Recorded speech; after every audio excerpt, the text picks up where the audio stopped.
Hello guys, in this video we will discuss the unit 2 of TVMS, that is relational data model।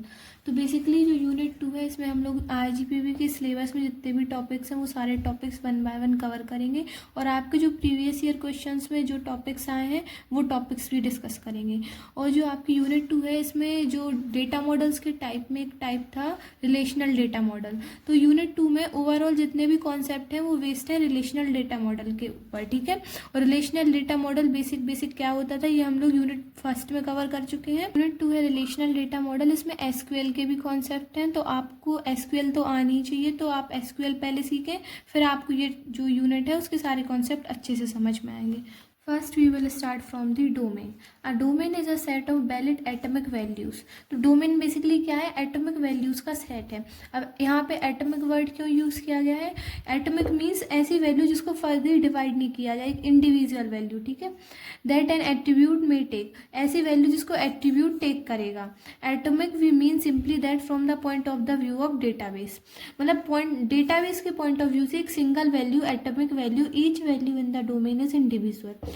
तो जो domain में value रहेगी वो हर एक particular value individual रहेगी। इसका मीन्स क्या है?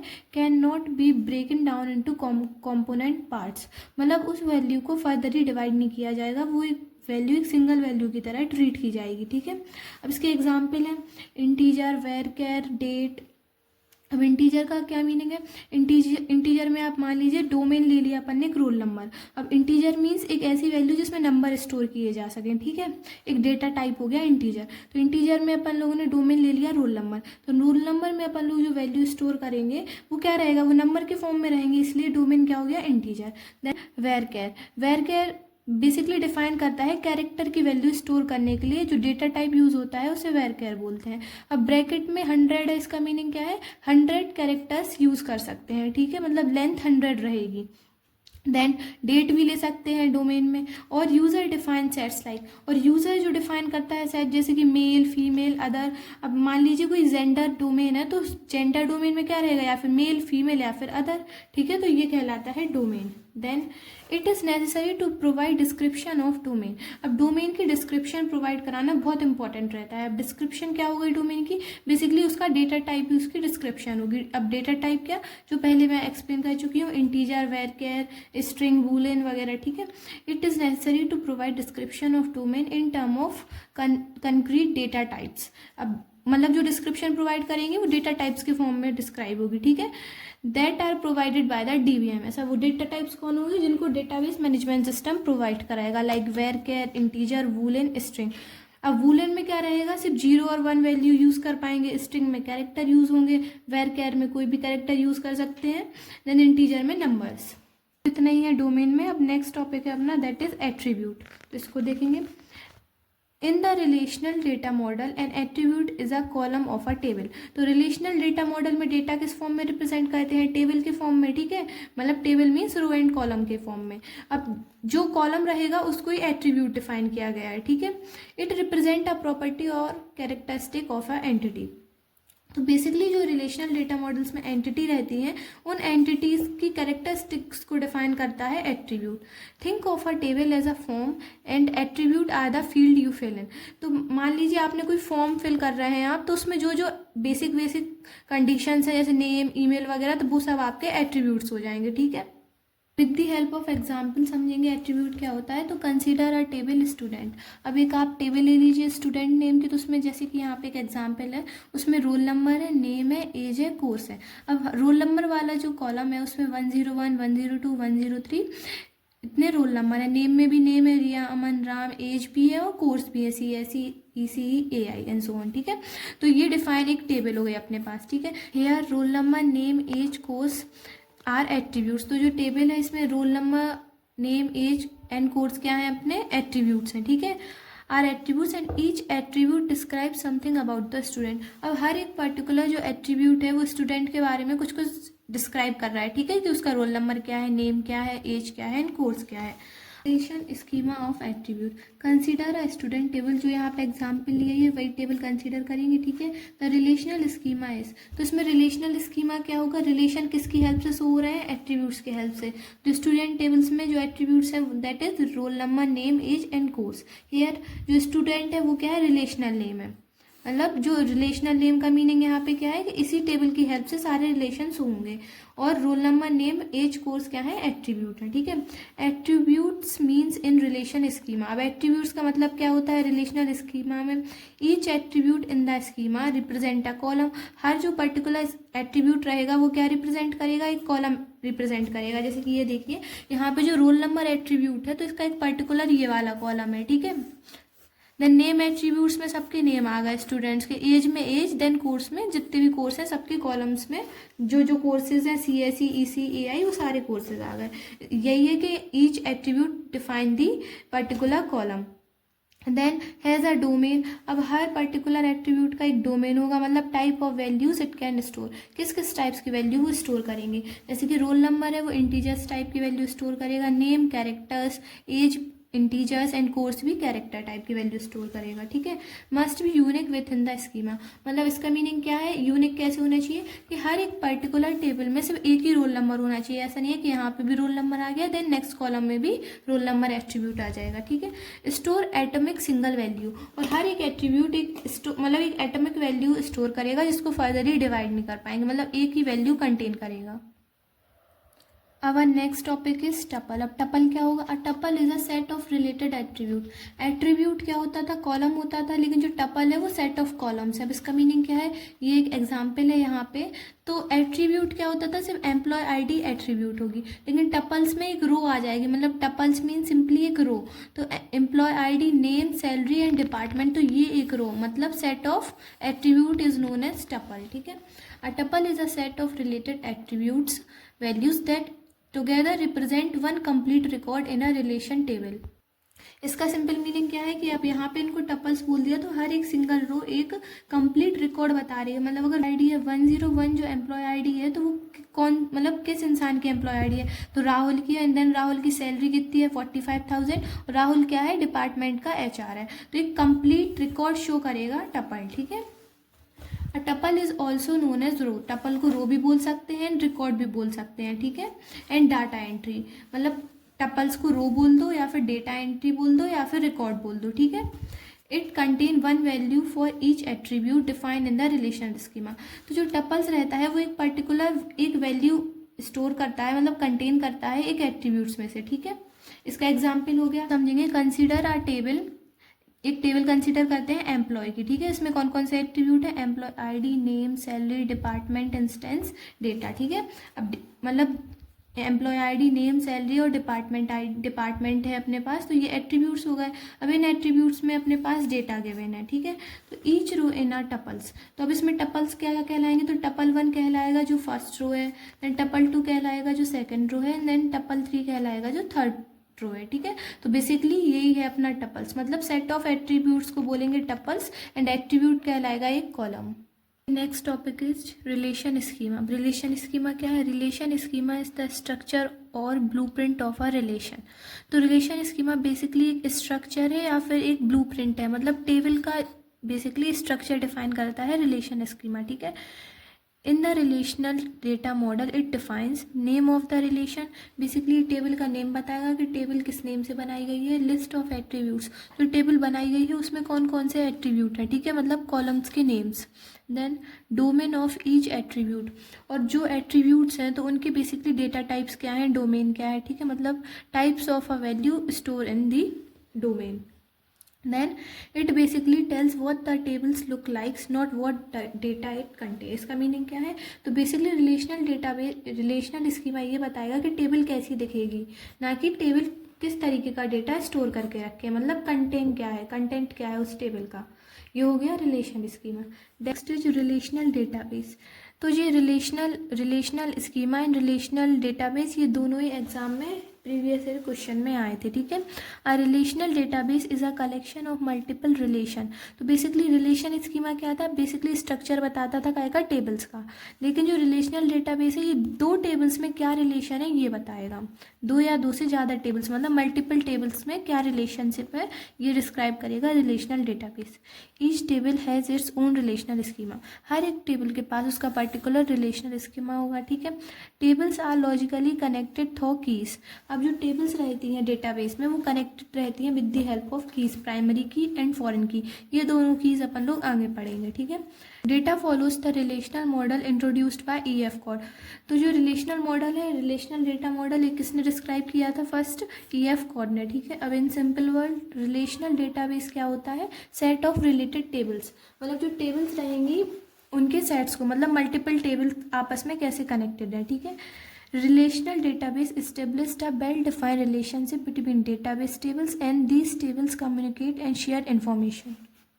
तो बेसिकली रिलेशनल डेटाबेस ये होता है कि दो टेबल आपस में कैसे कनेक्ट है, दो या दो से ज़्यादा टेबल्स आपस में कैसे कनेक्ट है और वो किस टाइप का डेटा आपस में शेयर कर रही हैं, मतलब which types of information they share, ठीक है।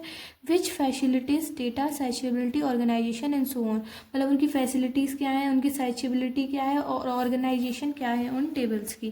तो ये हो गया आपका रिलेशनल डेटाबेस। देखेंगे कि रिलेशनल डेटाबेस कौन सी लैंग्वेज यूज़ करता है। तो relational database use structure query language that is known as SQL, which is standard user application that provide an easy programming interface for database instruction.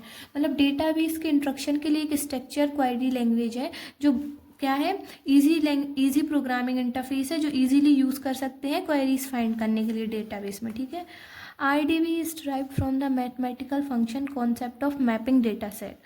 तो जो relational database है ये drive किया गया है मैथमेटिकल फंक्शन से, मतलब इसमें कॉन्सेप्ट है मैपिंग का। मैपिंग क्या होती है? These are classified as follow. अब मैपिंग बेसिकली आपकी 4 टाइप्स की है यहाँ पे, 1 to 1, 1 to many, many to 1 and many to many। अब इनको 1 by 1 समझेंगे। तो फर्स्ट है 1 to 1। तो 1 to 1 में क्या होगा? 1 table record relate to another record in another table, मतलब एक टेबल से दूसरी टेबल में सिर्फ एक कनेक्शन फॉर्म होगा तो वो होगा 1 to 1, ठीक है। Then next is 1 to many। 1 table record relates to many records in another table, मतलब एक टेबल बहुत सारी टेबल से रिलेट करेगी तो उसको बोलेंगे 1 to many। Then many to 1, मतलब बहुत सारी टेबल्स एक टेबल से कनेक्ट होंगी तो many to 1। और many to many में क्या होगा? More than 1 table record relate to more than 1 record in another tables, मतलब बहुत सारे रिकॉर्ड्स दूसरे रिकॉर्ड से जब मैच करेंगे तो मैनी टू मैनी। अब देखेंगे RDB perform select, project and join database operation. तो RDB 3 ऑपरेशन परफॉर्म करेगा। First is select. Select is used for data retrieval, तो सेलेक्ट होता है डेटा रिट्रीवल को, डेटा को रिट्रीव करने के लिए। Then second is project. Project identify data attributes, तो प्रोजेक्ट क्या फाइंड करता है? डेटा के एट्रीब्यूट्स को। Then join combine relation. Then join क्या करता है? डेटा को कंबाइन करता है। ये तीनों अपन लोग ये भी आगे पढ़ेंगे। We will see the characteristics of relations। के relations के characteristics क्या होंगे? तो in DBMS a relation means a table। तो basically DBMS में relation का mean क्या होगा? tables, ठीक है। But not every table is considered a proper relation। Relation means तो टेबल होगा लेकिन हर टेबल एक प्रॉपर रिलेशन कंसिडर नहीं करेगी, ठीक है।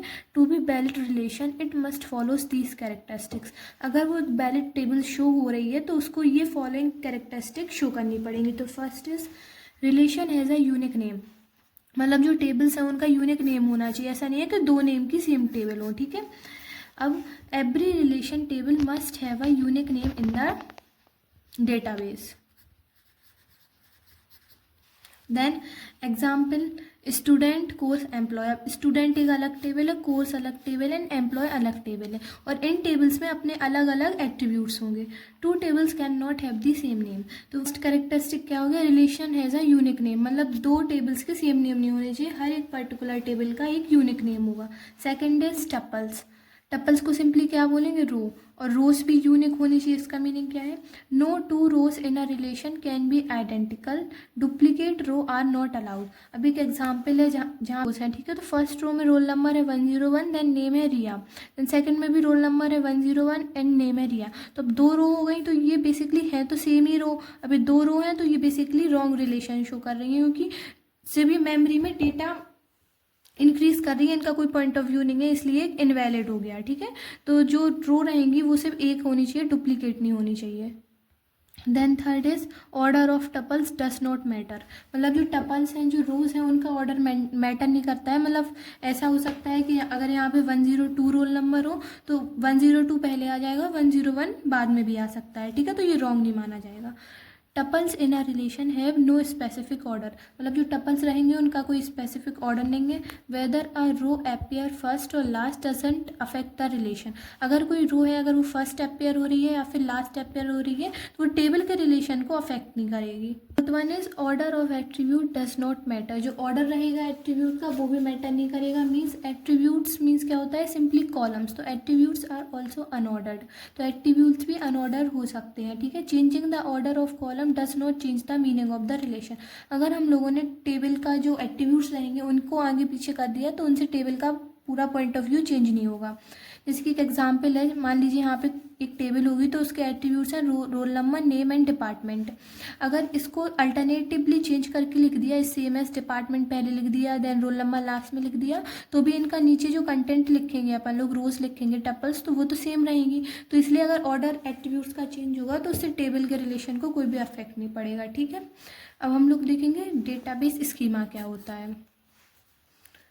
तो a database schema is the skeleton structure that represent the logical view of the entire database. तो बेसिकली डेटाबेस स्कीमा एक स्ट्रक्चर होता है जो रिप्रेजेंट करता है लॉजिकल तरीके से काय के लिए डेटाबेस, मतलब ओवरऑल डेटाबेस को. ठीक है. लॉजिकल व्यू रहेगा, मतलब किस तरीके से डेटा उसमें इंसर्ट हो रहा है, सब कुछ.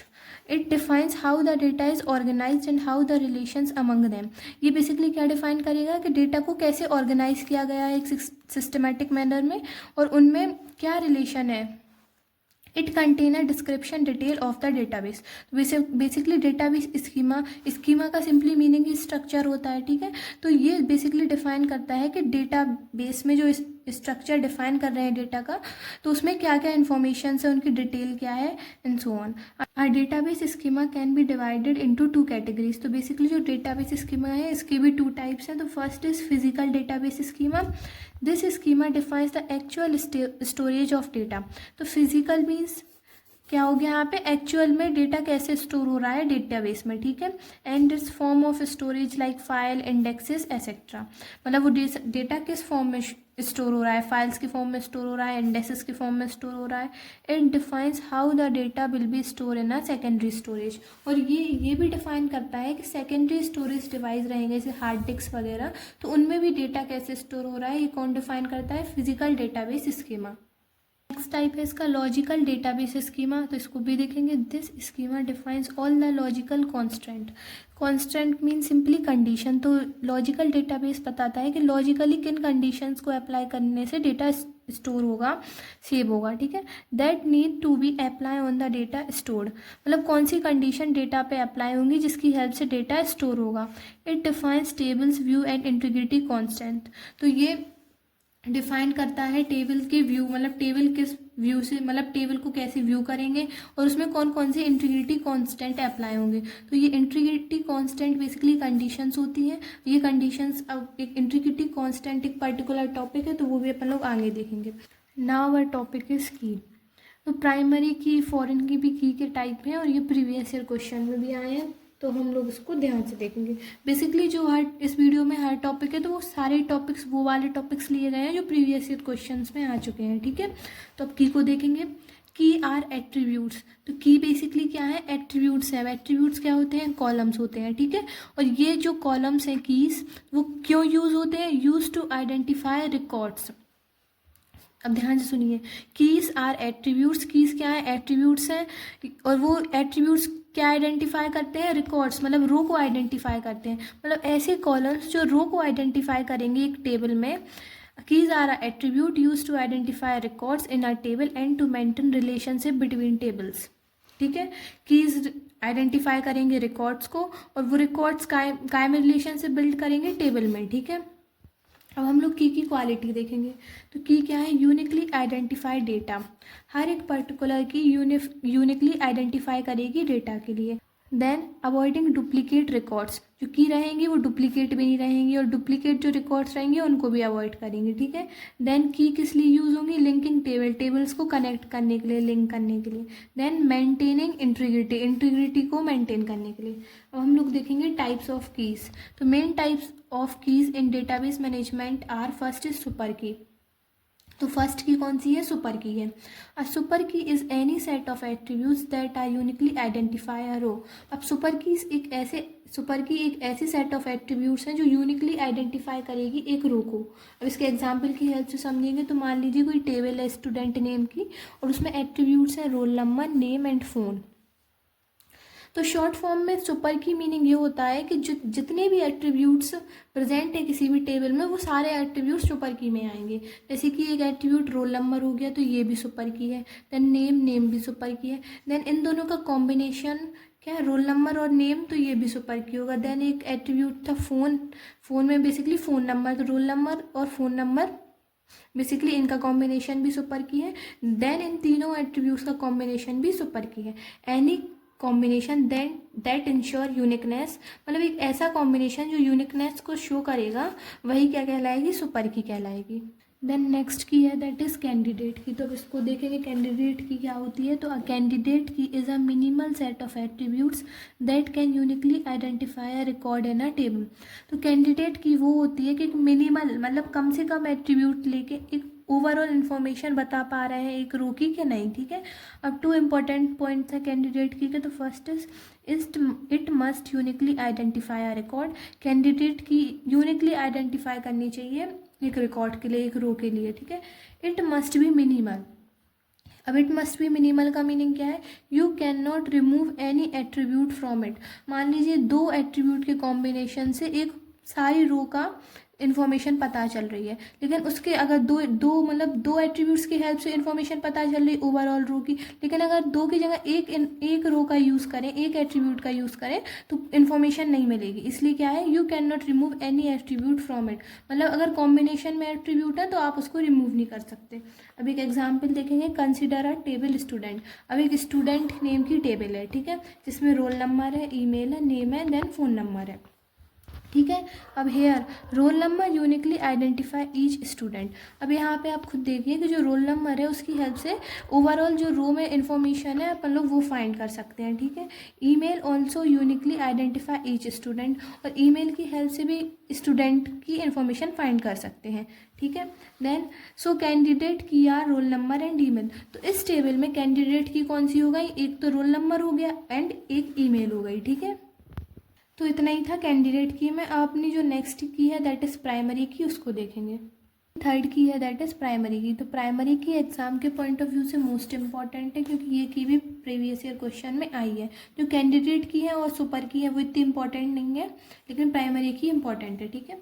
आप प्राइमरी की इज स्पेशल कैंडिडेट की। तो प्राइमरी की कैसी है, एक स्पेशल कैंडिडेट की है, chosen by the database to uniquely identify each records in a table.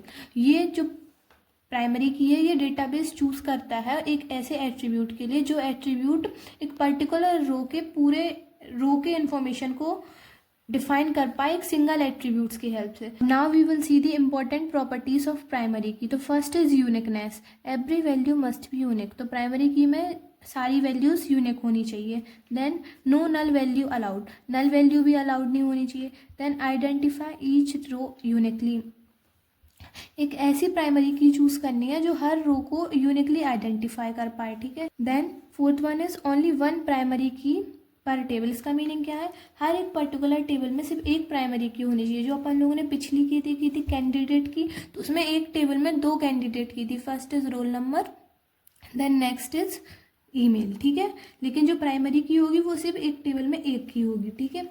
अब एग्जाम्पल की हेल्प से समझेंगे तो यहाँ पे एक टेबल है स्टूडेंट नेम की। तो इस टेबल में थ्री एट्रीब्यूट्स हैं। First is roll number, name and email. तो रोल नंबर जैसे 101 है एंड 102 है, तो नेम रोल नंबर जो 101 है उसमें नेम है राज एंड उसकी ईमेल आईडी। देन सेकंड है 102 में नेम है सिमरन एंड उसकी ईमेल आईडी। तो अगर रोल नंबर की हेल्प से ओवरऑल रो की इन्फॉर्मेशन पता चल रही है, ठीक है। अगर डेटाबेस में रोल नंबर 101 सर्च करेंगे तो नेम और ईमेल अपन लोगों को जिस भी पर्सन का होगा वो मिल जाएगा। तो here roll number is the primary key because each student has a unique roll number. हर एक पर्टिकुलर स्टूडेंट के पास एक यूनिक रोल नंबर होगा उसका, और रोल नंबर नल नहीं होगा क्योंकि हर इंसान का रोल नंबर तो होगा ही होगा। Clearly identify one student. अब एक रोल नंबर एक पर्टिकुलर स्टूडेंट की ओवरऑल इन्फॉर्मेशन जो कि डेटाबेस में सेव है वो डिफाइन करेगा। प्राइमरी की के रियल लाइफ एग्जाम्पल क्या है? फर्स्ट इज आधार नंबर, क्योंकि हर एक इंसान का सिर्फ एक आधार नंबर है। Then passport number, then vehicle registration number, हर एक व्हीकल का सिर्फ एक व्हीकल रजिस्ट्रेशन नंबर वो प्रेजेंट रहेगा, ठीक है। ना अपनी जो फोर्थ की है दैट इज़ फॉरेन की, तो ये भी इम्पॉर्टेंट है प्राइमरी की तरह, ठीक है, क्योंकि ये भी प्रीवियस ईयर क्वेश्चन में आई है। तो अपन लोग अब डीपली समझेंगे फॉरेन की क्या होती है और ये प्राइमरी की से कैसे कनेक्ट करती है। तो फॉरेन की इज़ एन एट्रीब्यूट, फॉरेन की भी एक एट्रीब्यूट है और सेट ऑफ एट्रीब्यूट्स और सेट ऑफ एट्रीब्यूट्स भी हो सकते हैं in one table that refers to the primary key of another table. इसका मीनिंग क्या है कि अगर किसी टेबल में प्राइमरी की है तो किसी और टेबल में वही प्राइमरी की as a foreign key treat करेंगे। अभी अपन लोग एग्जाम्पल से समझेंगे। It basically creates a relationship between two tables. अब फॉरेन की को यूज़ क्यों करते हैं? क्योंकि एक रिलेशनशिप बिल्ड करता है दो टेबल्स के बीच में। अब सिंपली फॉरेन कीज क्या होंगे? अ कॉलम दैट रिप्रेजेंट और point two another tables primary key. तो फॉरेन की एक ऐसा कॉलम होगा जो रिप्रेजेंट करेगा किसी दूसरी टेबल के प्राइमरी की को, ठीक है। अब एग्जाम्पल की हेल्प से समझेंगे कि यहाँ पे एक टेबल 1 है स्टूडेंट नेम की और टेबल 2 है मार्क्स नेम की, ठीक है। टेबल 1 में भी रोल नंबर है और टेबल 2 में भी रोल नंबर है, लेकिन जो टेबल 1 में रोल नंबर है वो प्राइमरी की कहलाएगा। और देन टेबल 2 में जो रोल नंबर है वो क्या है? जो टेबल 2 में रोल नंबर है वो फॉरेन की ट्रीट करेंगे क्योंकि वो टेबल 1 में प्राइमरी की यूज़ हो रहा है, ठीक है। तो यही हो गया इसका example. Here roll number in student table is a primary key. यहाँ पे रोल नंबर जो एट्रीब्यूट है वो प्राइमरी की ट्रीट कर रहे हैं स्टूडेंट टेबल में। Then roll number in marks table is a foreign key, और रोल नंबर को as a foreign key treat करेंगे मार्क्स टेबल में। It links marks with the student table, क्योंकि रोल नंबर लिंक कर रहे हैं दोनों टेबल्स को, स्टूडेंट टेबल्स को और मार्क्स टेबल को, ठीक है। तो बेसिकली यही कॉन्सेप्ट है फॉरेन की का। Now we will see the real life example of foreign key. तो फर्स्ट इज जो आधार नंबर है वो आधार कार्ड वाला जो डेटाबेस है उसमें प्राइमरी की तरह ट्रीट हो रहा है, ठीक है। लेकिन Aadhaar number store in another database, और आधार कार्ड दूसरे डेटाबेस में भी स्टोर है, तो उस डेटाबेस में वो फॉरेन की तरह स्टोर होगा। वो दूसरा डेटाबेस कौन सा हो सकता है? आपके बैंक अकाउंट का डेटाबेस हो सकता है, ठीक है। This link a person to their bank account, क्योंकि अगर जो आधार नंबर वाला डेटाबेस था वो आपके बैंक अकाउंट से लिंक हो रहा है, ठीक है। तो इसमें भी कनेक्शन और रिलेशनशिप बिल्ड हो रहा है, इसलिए यहाँ पे ये फॉरेन की का यूज़ हो गया। तो इतना ही कॉन्सेप्ट था आपके फॉरेन की में। अब नेक्स्ट है इंटीग्रिटी कांस्टेंट। तो ये प्रीवियस ईयर में 3 to 4 टाइम्स आ चुका है, तो ये भी इंपॉर्टेंट है। अब इसको देखेंगे। Basically integrity constant are the rules. तो इंटीग्रिटी कांस्टेंट क्या है? कंडीशंस है, रूल्स हैं जो अप्लाई होंगे डेटाबेस में, ठीक है। Integrity constant are rules apply to a relational database to ensure the consistency and reliability of the data stored in the relation tables, ठीक है। तो इंटीग्रिटी कांस्टेंट ऐसे कंडीशंस हैं, ऐसे रूल्स हैं जो डेटाबेस में जो टेबल्स रहेंगी उनमें अप्लाई होंगे, और वो चेक करेंगे, इंश्योर करेंगे कि उन टेबल में कंसिस्टेंसी है कि नहीं है, वो रिलायबल है, वो किस तरीके से डेटा को स्टोर कर रहे हैं और क्या रिलेशनशिप शो कर रहे हैं, ठीक है। Integrity constant are specified on a database schema and are expected to hold on every database state of that schema। इसका मीनिंग क्या है? जो इंटीग्रिटी कांस्टेंट है स्पेसिफाई करते हैं ओवरऑल डेटाबेस का स्कीमा क्या होगा, उसका स्ट्रक्चर क्या होगा, और वो टेबल जो स्ट्रक्चर है वो क्या एक्सपेक्ट करेगी, वो किस तरीके का डेटा होल्ड करेगी, और उस डेटा का स्कीमा क्या होगा, ठीक है। डेटाबेस का स्टेट क्या होगा, स्कीमा क्या होगा। Then integrity constant ensure that the changes made to the database by the authorized user do not result in a loss of data consistency. अब इसका सिंपली मीनिंग क्या है? इंटीग्रिटी कांस्टेंट ये चेक करती है ऐसी कंडीशंस, मतलब वो कंडीशन ये चेक करती है अगर कोई ऑथराइज्ड यूज़र है किसी डेटाबेस का, तो उसने अगर डेटा चेंज किया तो वो डेटा चेंज करने के बाद कुछ लॉस तो नहीं हो रहा उस डेटा में, ऐसा तो नहीं है उसने कुछ अपडेट कर दिया, अपडेशन करने के बाद कुछ प्रीवियस डेटा लॉस हो गया हो, ठीक है। तो कंसिस्टेंसी को मेंटेन करता है integrity constant. Integrity constant rules are check during insertion, deletion, updation. तो इंटीग्रिटी जो कांस्टेंट रूल्स हैं वो ऑटोमेटिकली अप्लाई हो जाएंगे जब भी किसी टेबल में इंसर्शन होगा, डिलीशन होगा या फिर अपडेशन होगा, ठीक है। Then any operation violating this constant is rejected by the DBMS. अगर इन कंडीशन को भी अगर ऑपरेशन अप्लाई करने पे वो कंडीशंस को फॉलो नहीं कर रहे हैं तो डेटाबेस उन टेबल्स को रिजेक्ट कर देगा, उन कॉलम्स को, उन रो को रिजेक्ट कर देगा, ठीक है। अब now we will see the need for integrity constant. अब नीड क्या है इंटीग्रिटी कांस्टेंट की, इन कंडीशंस की नीड क्यों पड़ रही है। Integrity constant are required to avoid invalid data entry, कि ये अवॉइड करती है इनवैलिड डेटा एंट्री, क्योंकि जो डेटा एंटर हो रहा है वो इनवैलिड तो नहीं है, तो अगर इनवैलिड होगा तो उसको अवॉइड कर देंगी। Then maintain consistency between related tables, अब टेबल्स के बीच में कंसिस्टेंसी को भी मेंटेन करेंगी।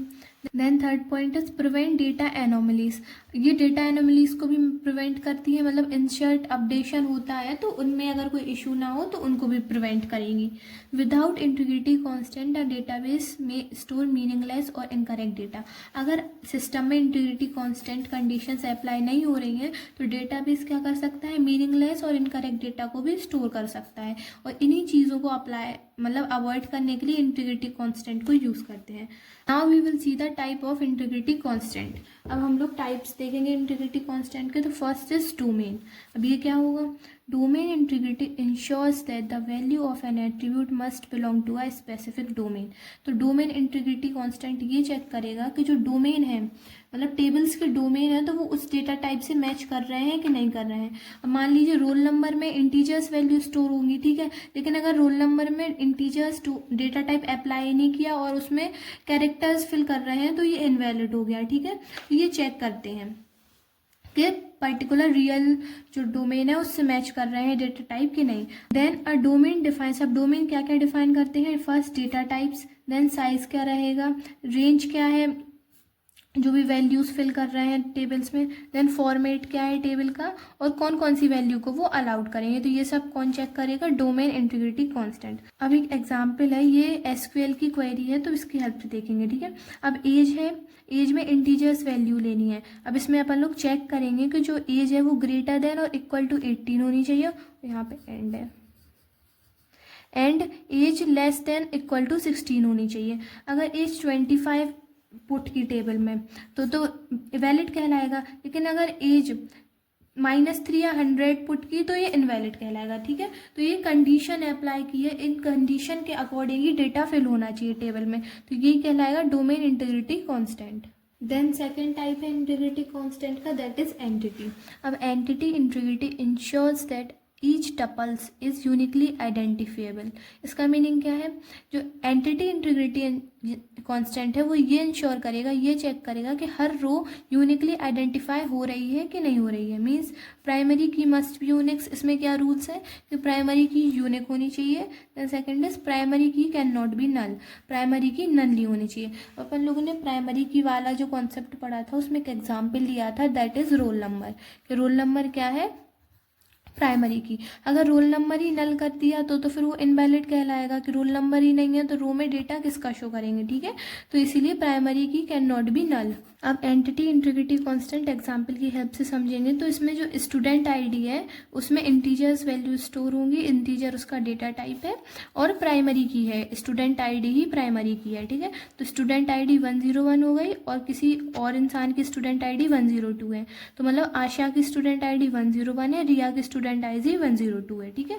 डुप्लीकेट और नल स्टूडेंट आईडी नॉट अलाउड, मतलब सेम अब इधर भी 101 हो जाता तो वो रॉन्ग होगा, डुप्लीकेट होगा, ठीक है। और नल भी नहीं होना चाहिए, मतलब डुप्लीकेट और नल दोनों ही अलाउ नहीं है एंटिटी इंटीग्रिटी कांस्टेंट में। तो बेसिकली एंटिटी इंटीग्रिटी कांस्टेंट में ओवरऑल कॉन्सेप्ट का है प्राइमरी की का। अब नेक्स्ट है third is referential integrity constant. इसमें देखेंगे referential integrity ensures that a foreign key value must either match a primary key value in another table or be null. अब इसमें basically जो आपका एंटिटी इंटीग्रिटी कांस्टेंट था वो primary की पे बेस्ड था, लेकिन जो अपना थर्ड है रेफरेंशियल इंटीग्रिटी कांस्टेंट, ये फॉरेन की पे बेस्ड है। ये जो आपकी फॉरेन की है वो किसी और दूसरी टेबल में या फिर प्राइमरी की होनी चाहिए या फिर नल होनी चाहिए, या फिर वो हो ही ना, ठीक है। एग्जाम्पल की हेल्प से समझते हैं, अपने पास दो टेबल हैं, first is student table, then next is course table. तो स्टूडेंट टेबल्स में भी दो एट्रीब्यूट है, स्टूडेंट आईडी एंड नेम। तो स्टूडेंट आईडी में 101 अमन की स्टूडेंट आईडी है एंड 102 राम की है, और कोर्स टेबल में कोर्स आईडी है और स्टूडेंट आईडी है। अब यहाँ पे स्टूडेंट आईडी क्या हो गई, प्राइमरी की हो गई। अब फर्स्ट टेबल में स्टूडेंट आईडी ऑलरेडी प्रेजेंट हो तो उसको प्राइमरी की कंसिडर कर लिया, और कोर्स टेबल में भी स्टूडेंट आईडी है तो ये यहाँ पे क्या हो जाएगी, फॉरेन की हो जाएगी, ठीक है। Then student ID in course table is a foreign key. अब यहाँ पे प्राइमरी की हो गई तो सेकंड टेबल में तो ऑब्वियसली फॉरेन की होगी, क्योंकि अपन लोग पहले ही प्राइमरी की और फॉरेन की का कॉन्सेप्ट समझ चुके हैं, ठीक है। Then it must exist in student table. अब जो स्टूडेंट आईडी है वो ऐसी स्टूडेंट आईडी होंगी जो फॉरेन स्टूडेंट टेबल में एग्जिस्ट करेंगी। अब you can not insert student ID 999 if it does not exist in student table. अब यहाँ पे जो कोर्स टेबल है वो क्या है, सेम एज स्टूडेंट आईडी जो स्टूडेंट टेबल की है वही same student ID course table में है। तो अब इधर पे 999 रोल नंबर है ही नहीं किसी का, मतलब 999 स्टूडेंट आईडी है ही नहीं, तो कोर्स टेबल में भी 999 स्टूडेंट आईडी इंसर्ट नहीं कर पाएंगे। तो यही होगा रेफरेंशियल इंटीग्रिटी कांस्टेंट। अब हम लोग देखेंगे की कांस्टेंट क्या होता है। तो key constant ensure that no two tuples have the same value for key attributes. तो की कांस्टेंट बेसिकली ये डिफाइन करता है कि टू टपल्स के पास सेम की एट्रीब्यूट्स की वैल्यू नहीं होंगी। Now we will see the types of key involve. अब की कांस्टेंट है तो इसमें कौन कौन सी की इन्वॉल्व करेंगी, तो फर्स्ट इज कैंडिडेट की, देन प्राइमरी की, देन यूनिक की। अब इसका एक एग्जाम्पल है, जैसे कि ईमेल वेरकेयर 15 यूनिक। ईमेल लेना है जिसमें डेटा टाइप क्या है, वेरकेयर, और वो कितने कैरेक्टर्स स्टोर कराएगा, 50, और वो होना चाहिए यूनिक, ठीक है। ये हो गई इसकी क्वेरी। अब no two student can have the same email ID. तो इस क्वेरी की हेल्प से क्या नहीं हो सकता है, कौन सी कंडीशन अप्लाई हो गई, फिर यूनिक लिख दिया यहाँ पे, तो इसका मीनिंग क्या है, टू स्टूडेंट की ईमेल सेम नहीं होंगी, ठीक है। तो ये हो गया की कांस्टेंट। अगर आपके एग्जाम में इंटीग्रिटी कांस्टेंट आता है तो आपको इंटीग्रिटी कांस्टेंट की डेफिनेशन, देन उसके जो 4 टाइप्स अभी अपन लोगों ने डिस्कस किए वो एक्सप्लेन करने हैं with the help of example. अब हम लोग देखेंगे अपना next topic. Now our next topic is intensions and extension. In a relational database, a relational table has 2 aspects. तो relational database में 2 aspects हैं, तो first is intension, then second one is extension. Intention is also known as structure and extension is also known as data. तो first we will discuss the intention. तो what is intention? Intention refers to the logical definition और structure of a relation. तो basically जो relational model में जो table होती है relation, उसको logically कैसे define करते हैं, ये कौन define करेगा, intention, ठीक है। It describe what the relation is supposed to contain. इसका simply meaning ये है कि जो table रहेगी जिसमें data store रहता है तो वो table किस type का data अपने अंदर store करेगी, ठीक है। Not the actual data, it is also called relational schema. मतलब ये सिर्फ expect करेगी कि कौन सा data table के अंदर आएगा, ना कि एक्चुअल डेटा डिस्क्राइब करेगी। अब इंटेंशन क्या क्या इंक्लूड करता है, तो first is relation. Relation means क्या है, टेबल। तो फर्स्ट इंटेंशन में रहेगा टेबल का नेम, देन एट्रीब्यूट्स कि टेबल में कौन कौन से एट्रीब्यूट्स हैं। Attributes mean simply columns, column के name. Then data type of attributes, मतलब जो एट्रीब्यूट्स हैं वो उसमें मतलब कौन सा डेटा टाइप यूज होगा, कैरेक्टर यूज होगा, इंटीजर यूज होगा या फिर बूलियन यूज होगा, ठीक है। देन नेक्स्ट है कॉन्स्टेंट्स। कॉन्स्टेंट्स बेसिकली होती है कंडीशंस, ठीक है, जो अप्लाई होंगी कीज पे, लाइक प्राइमरी की, फॉरेन की एंड डोमेन कॉन्स्टेंट। तो ये हो गया इंटेंशन। अब एग्जाम्पल की हेल्प से समझेंगे व्हाट इज इंटेंशन। तो ये एक टेबल है, स्टूडेंट टेबल, जिसमें जो एट्रीब्यूट्स हैं that is student ID, name, age and department. ये क्या होगा, एट्रीब्यूट्स। तो एक स्टूडेंट नेम की टेबल है जिसमें 4 एट्रीब्यूट्स है, ठीक है। तो रिलेशन नेम मतलब टेबल का नेम क्या हो गया, स्टूडेंट, देन उसमें एट्रीब्यूट्स क्या होगा, student ID, name, age and department. तो ये बेसिकली हो गया इंटेंशन की। इंटेंशन बेसिकली टेबल का स्ट्रक्चर बताएगा, ना कि एक्चुअल डेटा क्या कंटेन करके रखे हैं टेबल, ठीक है। This definition does not change frequently. जो इंटेंशंस में जो डेटा रहता है वो फ्रिक्वेंटली चेंज नहीं होता है, मतलब डेटा जो इनसाइड टेबल के फिल करेंगे वो तो चेंज कर सकते हैं, लेकिन एट्रीब्यूट चेंज करने में थोड़ी दिक्कत आती है, ठीक है, तो इसको स्मूथली चेंज नहीं कर पाएंगे। Now we will discuss the key points of intention. तो first is it represent design और ब्लूप्रिंट। जो टेबल का ब्लूप्रिंट और डिजाइन किस तरीके से रहेगा ये इंटेंशन डिफाइन करेगा। Then defined at schema level, schema जो रहेगा स्ट्रक्चर उसका लेवल क्या रहेगा। देन स्टैटिक इन नेचर, ये स्टैटिक रहेगा, इसको फ्रिक्वेंटली चेंज नहीं कर पाएंगे। Then independent of current data, current data पे इंडिपेंडेंट रहेगा। देन अपना सेकेंड है एक्सटेंशन। तो extension refers to the actual set of tuples row store in the relation at the particular time. तो एक्सटेंशन बेसिकली ये डिफाइन करता है कि किसी भी रिलेशनल स्कीमा में, किसी भी टेबल में एक्चुअल में रोज में क्या डेटा स्टोर होगा, वो डेटा क्या रहेगा, ठीक है। और इंटेंशन क्या डिस्क्राइब करता था, बेसिकली एट्रीब्यूट्स, लेकिन एक्सटेंशन डिस्क्राइब करेगा टेबल के इनसाइड में क्या डेटा स्टोर होगा, ठीक है। It represent the current state of data, तो एक्सटेंशन डिफाइन करता है डेटा की करेंट स्टेट। अब एक एग्जाम्पल है यहाँ पे, जहाँ पे 4 टपल्स हैं, that is student ID, name, age and department, then उनकी एंट्रीज फिल हैं, ठीक है। Then this data change frequently due to insert delete and update operation.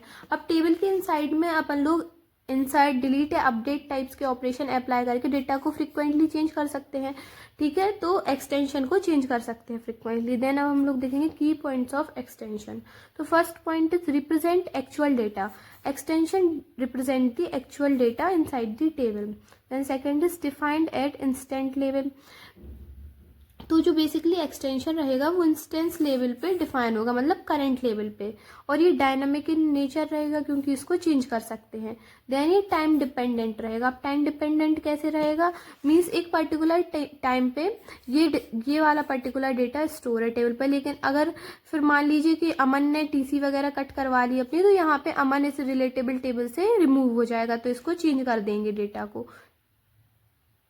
तो यही है बेसिकली एक्सटेंशन में। अब now we will see our next topic. Now our next and most important topic that is relational query language. ये topic previous year questions में भी आ चुका है, तो अब चलिए इसको देखते हैं।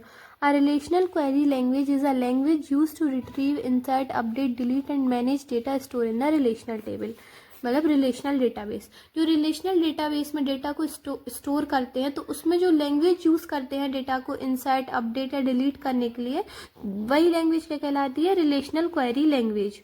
Then it allows user to query relation without knowing how data is physically store.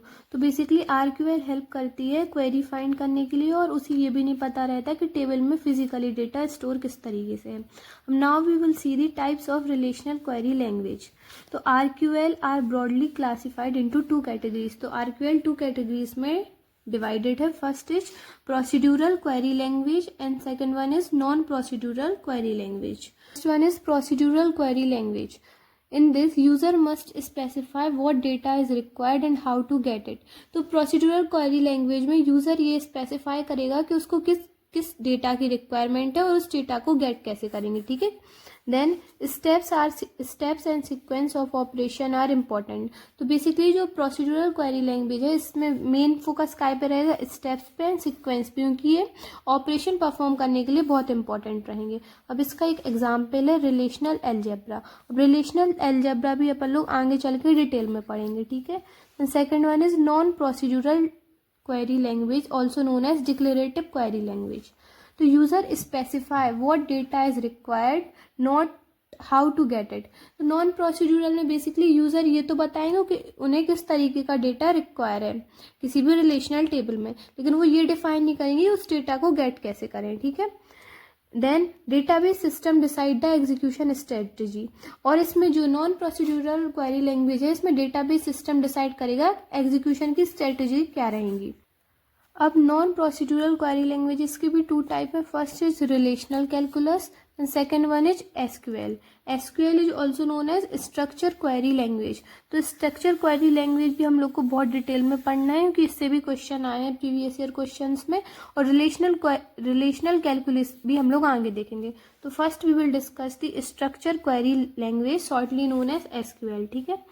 SQL is a non-procedural declarative relational query language, ठीक है। SQL is divided into 4 types of primary languages statement। तो SQL भी simply primary 4 types में divided है। First is DML, then second one is DDL, then DCL and TCL।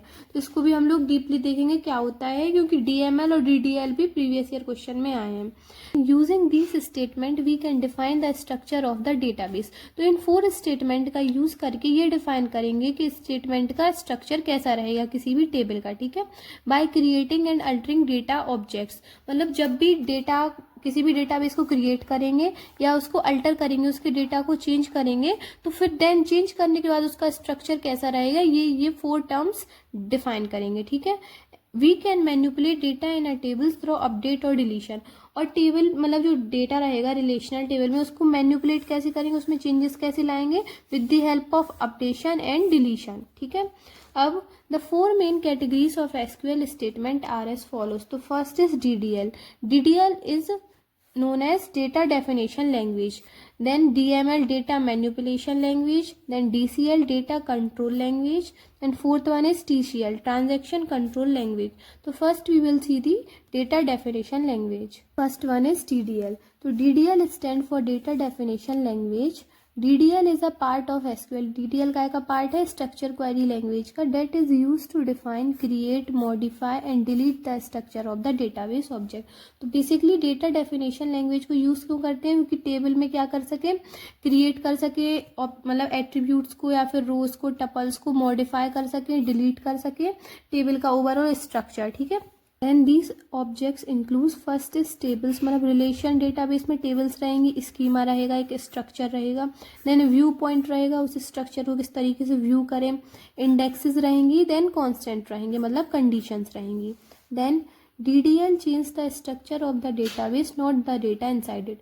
तो basically जो data definition language रहती है ये स्ट्रक्चर चेंज करती है DBMS का, मतलब डेटा का, ना कि उसके अंदर क्या डेटा है ये चेंज करेगी। ठीक है, and DDL commands are auto committed. अब लेकिन जो डेटा डेफिनेशन लैंग्वेजेस के कमांड हैं वो ऑटो कमेटेड रहते हैं। अब इसका मतलब क्या होता है, इसका मीन्स है the changes are permanent and can not be rolled back. अगर एक बार क्रिएट, मॉडिफाई या डिलीट कर दिया टेबल में तो उसको फिर से रोल बैक नहीं कर पाएंगे, मतलब फिर से प्रीवियस स्टेट पे नहीं ले पाएंगे। अगर एक बार चेंज हो गया तो हो गया। अब हम लोग देखेंगे डेटा डेफिनेशन लैंग्वेजेस में कौन कौन से कमांड होते हैं। तो फर्स्ट वन इज क्रिएट। तो create is use to create new data object, मतलब क्रिएट कमांड यूज होता है डेटाबेस में न्यू ऑब्जेक्ट्स क्रिएट करने के लिए। Then alter command, it is use to modify and existing table, मतलब जो टेबल ऑलरेडी एग्जिस्ट है सिस्टम में उस टेबल को मॉडिफाई करने के लिए we will use the alter command. You can add, delete और मॉडिफाई कॉलम्स। अब अल्टर कमांड की हेल्प से क्या कर सकते हैं, टेबल्स में कुछ भी ऐड कर सकते हैं, डिलीट कर सकते हैं या फिर कॉलम्स को मॉडिफाई कर सकते हैं। Then third one is drop command. अब ड्रॉप कमांड किस लिए यूज होता है, it is use to delete a table और डेटाबेस कंप्लीटली। ड्रॉप कमांड में बेसिकली क्या होगा, इसमें टेबल का ओवरऑल डेटाबेस डिलीट हो जाएगा। ठीक है, मतलब उसका स्ट्रक्चर भी डिलीट हो जाएगा, देन उसका डेटा भी डिलीट हो जाएगा। काय में, ड्रॉप कमांड में। Once dropped can not be recovered. अगर एक बार ड्रॉप कमांड का यूज कर लिया किसी टेबल में तो देन उसको रिकवर नहीं कर पाएंगे, आपका ओवरऑल स्ट्रक्चर और डेटा चला जाएगा उस टेबल का। Then fourth one is truncate. अब देखेंगे ट्रंकेट किस लिए यूज होता है, it is use to delete all data from a table but keep structure. इसमें बेसिकली ऐसा रहेगा, मान लीजिए ये आपकी टेबल है तो ये आपकी टेबल का स्ट्रक्चर है। ठीक है, तो अगर आपने ट्रंकेट यूज किया तो आपकी टेबल में जो भी स्ट्रक्चर रहेगा वो ब्लैंक हो जाएगा, लेकिन स्ट्रक्चर आपका एज इट इज रहेगा, सिर्फ डेटा डिलीट होगा। काय में, ट्रंकेट में। लेकिन आप ड्रॉप कमांड यूज करेंगे DDL में, SQL में, तो आपका ओवरऑल ये डेटा भी गायब हो जाएगा और आपका स्ट्रक्चर भी गायब हो जाएगा। ठीक है, अब now we will see the difference between drop and truncate. तो ड्रॉप रिमूव स्ट्रक्चर, वो स्ट्रक्चर को रिमूव करता है, लेकिन जो ट्रंकेट रहता है वो सिर्फ रोज के डेटा को रिमूव करता है। ठीक है, देन लास्ट है रीनेम। तो rename is use to change the name of a table. तो अगर आप कोई टेबल बनाएंगे रिलेशनल डेटाबेस में तो आप उस टेबल का नेम भी रखेंगे, स्टूडेंट टेबल, कोर्स टेबल या फिर कोई भी टेबल का नेम। ठीक है, XYZ। तो अगर आपको उस टेबल का नेम रीनेम करना है, मतलब स्टूडेंट टेबल का नेम आपको स्टूडेंट कोर्स नेम से रीनेम करना है, तो with the help of rename command you can change it. ठीक है, now our second is DML। DML stand for data manipulation language. ठीक है, DML stand for data manipulation language.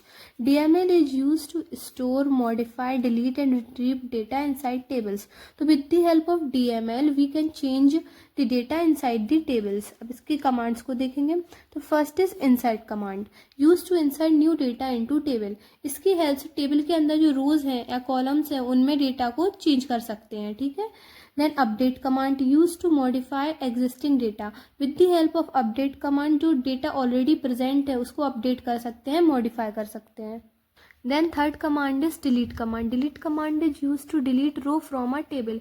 एक particular row को अगर नीड है डिलीट करने की, then we will use the delete command. Then fourth one is select. It is use to retrieve data from the table not modifying anything. तो मतलब data को अगर रिट्रीव करना है then we will use the select command. ठीक है, ये data को मॉडिफाई नहीं करता है, बस ये रिट्रीव कर देता है डेटा के लिए, मतलब टेबल में वापस ले आता है डेटा को. Then next is DCL. DCL is stand for data control language. ठीक है, it is use to control access permission. अब DCL का नेम ही है डेटा को कंट्रोल करना, तो DCL क्या करेगा, कंट्रोल मतलब कौन सी परमिशन अलाउ करनी है कौन सी नहीं करनी. मतलब it is use to control access permission. Access permission मतलब कौन से डेटा को परमिशन देनी है, देन कौन से डेटा को परमिशन नहीं देनी है, ये एक्सेस कंट्रोल करता है.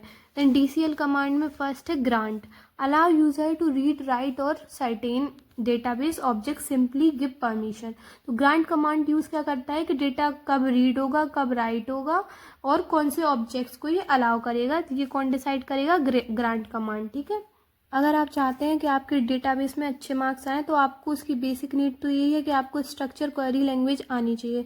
तो आप पहले एक बार उसको सीख लीजिए जिससे आपको क्वेरीज लिखने में हेल्प होगी. ठीक है, second one is revoke command. तो रिवोक कमांड क्या करता है, रिमूव करता है परमिशंस को. ग्रांट कमांड अलाउ करता है परमिशंस के लिए, देन रिवोक कमांड रिमूव करता है परमिशंस के लिए. ये है उसकी SQL क्वेरी. रिवोक, डिलीट और एम्प्लॉय फ्रॉम एडमिन्स. अब ये अगर आपको SQL आती है तो आपको ये इजीली अंडरस्टैंड हो जाएगा. हम लोगों ने SQL देख लिया, स्ट्रक्चर क्वेरी लैंग्वेज. अब हम लोग देखेंगे SQL ज्वाइंट्स क्या होते हैं. तो प्रीवियस ईयर क्वेश्चंस में एक्सप्लेन ज्वाइन करके टॉपिक्स आए हैं, तो हम लोग देखेंगे. A join is use to combine row from 2 और मोर टेबल्स. तो ज्वाइन बेसिकली यूज होते हैं 2 या 2 से ज़्यादा रोज को कंबाइन करने के लिए. ठीक है, based on a related columns. और कॉलम के बेस्ड पे जो रोज रहेंगी उनको कंबाइन करने के लिए we will use the joins. ठीक है, यूजुअली या प्राइमरी की फॉरेन की रिलेशनशिप. और SQL ज्वाइंस में मतलब ज्वाइन करने के लिए 2 रोज को we will use the primary key and foreign key. हम देखेंगे types of join. So there are mainly 4 types of joins. First is inner join, left join, right join and full join. ठीक है, अब हम लोग 1 bye 1 समझेंगे चारों joins को. और इन ज्वाइंस में एक कॉमन एग्जाम्पल यूज करेंगे हम लोग, एक स्टूडेंट टेबल का एंड डिपार्टमेंट टेबल का. ठीक है, table used in all examples. मतलब inner join, left and right, full joins में जो एग्जाम्पल यूज करेंगे वो सेम रहेगा स्टूडेंट और डिपार्टमेंट का. ठीक है, तो अपने पास एक स्टूडेंट टेबल है जिसमें student ID, name and department ID है. देन एक डिपार्टमेंट टेबल है जिसमें डिपार्टमेंट ID और डिपार्टमेंट नेम है. ठीक है, अब हम लोग देखेंगे व्हाट इज इनर ज्वाइन. तो फर्स्ट है inner join. It returns only those rows that having matching values in both table. तो इनर ज्वाइन में बेसिकली क्या होगा, जो अपने पास 2 टेबल्स गिवन है, first is student and second one is department tables. तो इन दोनों टेबल्स में जो रो सेम है वो अपने पास मिल जाएंगे काय में, इनर ज्वाइन में. ठीक है, अब हम लोग देखेंगे SQL क्वेरी की हेल्प से कैसे हम लोग फाइंड करेंगे इनर ज्वाइन. ठीक है, तो सबसे पहले SQL का सिंटेक्स देखेंगे जो इनर ज्वाइन में अप्लाई होगा. तो फर्स्ट सिंटेक्स में क्या है, सिलेक्ट करेंगे वो कॉलम जो हम लोग को चाहिए है. ठीक है, कॉलम सिलेक्ट करने के बाद कौन सी टेबल से चाहिए, फ्रॉम टेबल 1. और इनर ज्वाइन काय पे अप्लाई करेंगे, टेबल 2 पे. ठीक है, on table 1 column equal to table 2 column. मतलब जो कॉलम सेम होंगे वो अपन को आउटपुट में मिल जाएंगे. अब सेम एज जो अपन को चाहिए वो एग्जाम्पल में पुट ऑन कर देंगे कि सिलेक्ट स्टूडेंट में से नेम कॉलम एंड डिपार्टमेंट में से डिपार्टमेंट नेम. ठीक है, from student inner join department में अप्लाई होगा, on student department ID equal to department ID. अब इसका मीनिंग क्या है, इसका सिंपली मीनिंग ये है कि हम लोग को कौन से कॉलम चाहिए, नेम कॉलम चाहिए और डिपार्टमेंट नेम कॉलम चाहिए. तो आउटपुट में नेम कॉलम और डिपार्टमेंट नेम कॉलम मिल जाएगा. अब इन दोनों कॉलम्स में सिर्फ आशा और रवि जो है 10 और 20 वो अपन लोगों को गिवन है. ठीक है, तो अब ये वाले सेम अपन को रो आशा एंड रवि वाली आउटपुट में मिल जाएंगे. तो ये होगा अपना inner join. Inner join simply meaning ये होता है, इनर ज्वाइन मतलब दोनों टेबल्स में जो सेम हो वो आउटपुट में डिस्प्ले होगा. अब इसका की पॉइंट्स क्या है, कॉमन रिकॉर्ड्स ओनली. फर्स्ट इसमें ओनली कॉमन रिकॉर्ड्स अलाउ रहेगा. सेकंड नो नल वैल्यूज, और नल वैल्यूज भी अलाउ नहीं रहेंगे. अगर नल वैल्यूज है तो उसको वो कंसीडर नहीं करेगा. Then most frequently use join, ये एक ऐसा ज्वाइन है जो मोस्ट फ्रिक्वेंटली यूज किया जाता है. अब now we will see the left join. Now second one is left join. It returns all rows from the left table and matching rows from the right table. अब इसका simply meaning क्या है, तो जो अपनी स्टूडेंट और department table है, इसमें स्टूडेंट टेबल अपनी लेफ्ट टेबल हो गई। इसका मीन्स क्या, अगर मान लीजिए table 1 and table 2 student table and department table, तो ये है तो पहली टेबल, तो ये लेफ्ट में आ जाएगी और डिपार्टमेंट टेबल राइट में। तो सिंपली जो लेफ्ट जॉइन में क्या रहेगा कि जो अपनी स्टूडेंट और डिपार्टमेंट टेबल है, इसमें जो स्टूडेंट टेबल है उसका कॉमन डेटा और डिपार्टमेंट मतलब जो लेफ्ट टेबल, अरे यार, तो इसमें बेसिकली जो स्टूडेंट टेबल्स का ऑल ओवर डेटा और जो डिपार्टमेंट टेबल में सेम डेटा प्रेजेंट है, सिर्फ वो कॉमन डेटा शो होगा। मतलब जो स्टूडेंट टेबल्स की सारी रो शो होंगी, लेकिन डिपार्टमेंट टेबल की सिर्फ वो रो शो होंगी जो कॉमन है। मतलब ठीक है, जैसे कि यहाँ पे आशा और रवि की डिपार्टमेंट आईडी 10 एंड 20 है और इधर पे भी सिर्फ 10 और 20 आईडी प्रेजेंट है, तो सिर्फ ये दोनों रोज और इसकी ओवरऑल 4 रोज प्रेजेंट रहेंगी। ठीक है, देन ये सिंटेक्स है जिसमें अपन लोग कॉलम सेलेक्ट करेंगे, टेबल सेलेक्ट करेंगे, देन लेफ्ट जॉइन टेबल 2 पे अप्लाई करेंगे, देन कंडीशन राइट डाउन करेंगे। ठीक है, अब उसके लिए फिर ये एग्जाम्पल में कंडीशंस राइट डाउन कर देंगे। देन सिलेक्ट में स्टूडेंट टेबल में से नेम वाला कॉलम लेना है और डिपार्टमेंट टेबल में से डिपार्टमेंट नेम लेना है। ठीक है, देन फ्रॉम काय में से स्टूडेंट में से लेफ्ट जॉइन अप्लाई करेंगे डिपार्टमेंट में से। ठीक है, ऑन स्टूडेंट की department ID is equal to department की डिपार्टमेंट आईडी। देन फिर जो आउटपुट अपन को मिलेगा उसमें आशा, रवि, नेहा एंड अमन। ठीक है, ये तो अपने पास प्रेजेंट है क्योंकि अपन को क्या चाहिए, सिर्फ आउटपुट में name and department ID columns में। ठीक है, तो नेम में जो अपने पास कॉलम है उसमें जो रोज है उसमें आशा, रवि, नेहा एंड अमन है। ठीक है, तो आशा, रवि, नेहा, अमन तो आ जाएंगे क्योंकि जो स्टूडेंट टेबल है उसका तो ऑल ओवर डेटा आएगा। ठीक है, तो नेम में ऑल ओवर आ गया। देन डिपार्टमेंट नेम में जो आशा, रवि, नेहा और अमन है, तो इनकी डिपार्टमेंट आईडी क्या है, 1 एंड 20। तो 1 एंड 20 की डिपार्टमेंट आईडी CS और EC तो अपने पास आ जाएगी, लेकिन नेहा की 13 एंड अमन का नल यहाँ पे प्रेजेंट नहीं है। ठीक है, तो यहाँ पे भी सिर्फ नल शो होगा सिंपली। तो ये हो गया लेफ्ट जॉइन। अब जो इसके की पॉइंट्स हैं हम लोग उनको देखेंगे। तो इसके मेन पॉइंट्स क्या है, first all left table row show, मतलब जो लेफ्ट टेबल्स की रो है वो तो ओवरऑल शो होंगी जो भी अपन ने एट्रीब्यूट या कॉलम सिलेक्ट किया होगा। ठीक है, then second null for unmatch right row.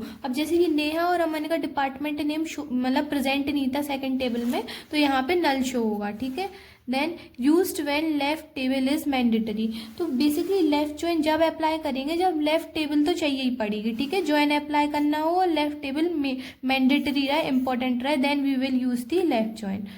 Now third one is right join. तो राइट ज्वाइन बेसिकली अपोजिट है लेफ्ट ज्वाइन का। जैसे कि लेफ्ट ज्वाइन जो रहता है उसमें लेफ्ट टेबल का ओवरऑल डेटा और राइट टेबल में जो कॉमन डेटा है वो आता था, लेकिन राइट ज्वाइन में राइट ज्वाइन का ओवरऑल डेटा और लेफ्ट टेबल में जो कॉमन डेटा है सिर्फ वो आएगा। ठीक है, it returns all rows from the right table and matching rows from the left table. इसका मतलब क्या है, जो राइट ज्वाइन रिटर्न करता है राइट टेबल का ओवरऑल डेटा और लेफ्ट टेबल का सिर्फ मैचिंग रोज और मैचिंग डेटा। ठीक है, इफ नो मैच मतलब अगर कुछ मैच नहीं होगा तो नल इन लेफ्ट कॉलम, तो लेफ्ट कॉलम में नल शो होगा। सिर्फ लेफ्ट कॉलम में नल शो क्यों होगा, क्योंकि राइट कॉलम का तो ओवरऑल डेटा वैसे ही प्रेजेंट रहेगा। ठीक है, अब राइट ज्वाइन का सिंटेक्स देखेंगे। तो सिंटेक्स बेसिकली लेफ्ट ज्वाइन की तरह सेम ही है। सेलेक्ट करेंगे कॉलम को फ्रॉम टेबल 1 में, राइट ज्वाइन अप्लाई करेंगे टेबल 2 में और कंडीशन नोट डाउन करेंगे। अब इसके लिए एग्जाम्पल देखेंगे। तो एग्जाम्पल में कॉलम्स में अपन ने स्टूडेंट टेबल से नेम कॉलम चूज किया और डिपार्टमेंट टेबल से डिपार्टमेंट नेम। ठीक है, देन फ्रॉम स्टूडेंट टेबल से और राइट ज्वाइन अप्लाई किया डिपार्टमेंट में, on student department ID equal to department ID. ठीक है, तो अब हम लोग आउटपुट देखेंगे कि ये कंडीशन अप्लाई करने पे हम लोग को क्या आउटपुट मिलता है। तो हम लोगों ने 2 कॉलम चूज किए थे, that is name and department name. Department name जो टेबल है अपनी डिपार्टमेंट वाली, तो डिपार्टमेंट का तो मतलब जो राइट टेबल है उसका तो ओवरऑल डेटा आएगा। तो ओवरऑल डेटा में जो CS, EC and mechanical engineering ये तीनों आ गए। ठीक है, अब इनसे रिलेटेड अपन लोगों को नेम देखना है, वो भी अपनी फर्स्ट टेबल में जो भी कॉमन रहेंगे। तो ठीक है, तो फर्स्ट इज जो CSE और ECE का डिपार्टमेंट आईडी है दैट इज 10 एंड 20, तो वो प्रेजेंट है अपने स्टूडेंट टेबल में 10 and 20, that is stand for Asha and Ravi. तो यहाँ पे अपन लोग आशा और रवि नोट डाउन कर देंगे। ठीक है, लेकिन जो मैकेनिकल इंजीनियरिंग के लिए जो आईडी प्रेजेंट है दैट इज 40, तो वो स्टूडेंट टेबल में कहीं भी प्रेजेंट नहीं है, क्योंकि स्टूडेंट टेबल में डिपार्टमेंट आईडी प्रेजेंट है 10, 20, 30 एंड नल। तो 40 आईडी प्रेजेंट नहीं है, तो मतलब 14 डिपार्टमेंट आईडी प्रेजेंट ही नहीं है, कोई इंसान ही नहीं है जिसकी 14 डिपार्टमेंट आईडी हो इस पर्टिकुलर डेटाबेस में, ठीक है। तो इसके लिए यहाँ पे नल शो होगा। लोगों ने स्टार्टिंग में पढ़ा था अगर कुछ मैच नहीं होगा तो लेफ्ट कॉलम में नल शो होगा, तो ठीक है। तो यहाँ पे मैकेनिकल इंजीनियरिंग के लिए एमई के लिए कुछ शो नहीं हो रहा है नेम, तो यहाँ पे नल शो होगा, ठीक है। अब इसके मेन पॉइंट्स और की पॉइंट्स देखेंगे तो first is all right tables row included. तो राइट ज्वाइन है तो राइट रो तो इंक्लूड रहेंगी, ठीक है, ये मैंडेटरी है। Then second is null for unmatch left row, अगर कोई लेफ्ट रो मैच नहीं करती है तो वहाँ पे नल शो होगा। Then opposite of left join, कि जो राइट ज्वाइन है वो बेसिकली अपोजिट है लेफ्ट ज्वाइन का। अपन लोग लास्ट ज्वाइन देखेंगे that is full join. One is full join. In full join returns all row from both the tables in the result. तो बेसिकली फुल ज्वाइन का meaning ही है, full join इसका simply mean क्या है कि right table में और लेफ्ट टेबल में जो ओवरऑल डेटा प्रेजेंट है और जो अपन ने एसक्यूएल क्वेरी में नोट डाउन किया है, तो आउटपुट में ओवरऑल राइट एंड लेफ्ट का दोनों का पूरा ओवरऑल डेटा प्रेजेंट रहेगा, ठीक है। और अगर कोई डेटा मैच नहीं करता है तो सिंपली वहाँ पे नल राइट होगा, या फिर लेफ्ट रो में या फिर राइट रो में, ठीक है।